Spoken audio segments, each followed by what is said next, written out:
В этом видео я хочу рассказать, как своими руками я делал этот камин.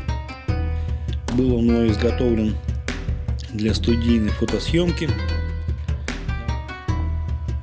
За основу была взята коробка от телевизора.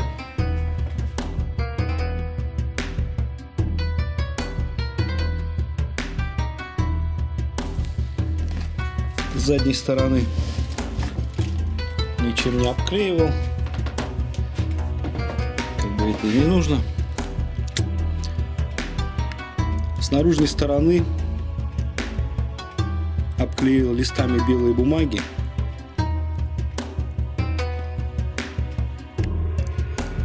и кусочками потолочной плитки.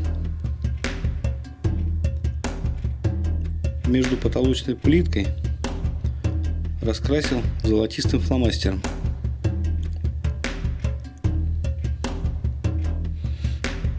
Заднюю стеночку камина сделал тоже потолочной плиточкой. Нарезал вот таким образом чурочки.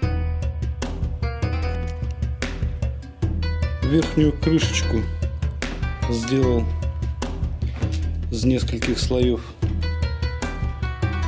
гофрокартона, обклеил самоклеящейся пленкой. Кстати, потолочную плитку приклеивал на клей для потолочной плитки, отлично держится. Резал обыкновенным ножом, все отлично обрезается.